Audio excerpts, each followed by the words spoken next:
Hello everyone, सबैलाई नमस्ते। यति बेला होटल द आर्टेटबाट बोलिरहेको छु र हाम्रो होटल द आर्टेटको 808 को रुम टुर गराउँदैछु। यति बेला म हजुरले देख्दै हुनुहुन्छ, यहाँ चाहिँ एउटा सानो सिंगल बेड छ, अगाडि सानो मिनी फ्रिज बार पनि छ, अनि त्यसपछि यता आउँदाखेरि सानो टेबल, दुईजनालाई एकदम पर्फेक्ट हुनेछ टेबल चाहिँ।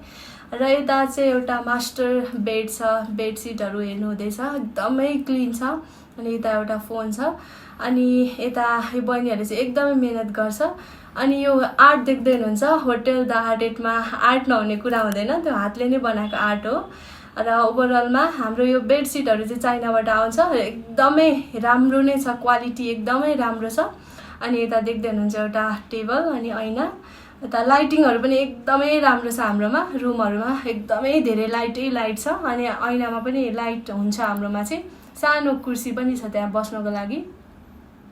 र यता अब हामी जाम टोइलेटमा चाहिँ एकदमै लग्जरियस, एकदमै फेसिलिटी छ, टोइलेट पनि एकदमै राम्रो छ।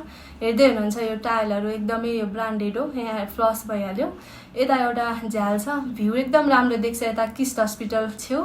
र यता एउटा साबुन अनि ब्रसहरू, स्याम्पूहरू सबै नै पाउनुहुन्छ हजुरले। अझै केही चाहियो भने हामीलाई भन्न पनि सक्नुहुन्छ। र यता होटल द आर्टेटको लोगो भएको साबुन छ। अनि यता लाइटिङ, हाम्रो लाइटिङवाला ऐना छ, त्यहाँ चाहिँ डिफ्रेन्ट लाइटहरू तपाईँले युज गर्न सक्नुहुन्छ, आफ्नो फेस राम्रोसँग हेर्न सक्नुहुन्छ। अनि यता एउटा वार्डरोब छ, हजुरले आफ्नो लुगाहरू सुरक्षित राख्न सक्नुहुन्छ। ओभरअल हाम्रो होटलको रुम चाहिँ एकदमै राम्रो छ, बहिनीहरूले धेरै मेहनत गरेर बनाएको छ। हजुरहरूले यहाँ आएर एकचोटि भिजिट गरिदिनु भयो भने हामीलाई धेरै खुसी लाग्छ। हजुरहरूको सेवा गर्नु नै हाम्रो लागि एकदमै भाग्यमानी ठान्छौँ हामी, अनि त्यो धर्म पनि हो, हामी तपाईँहरूकै सेवामा समर्पित छौँ। एकचोटि हजुरले हाम्रो होटल द आर्टेटमा भिजिट गरिदिनुहोस् होला। धन्यवाद।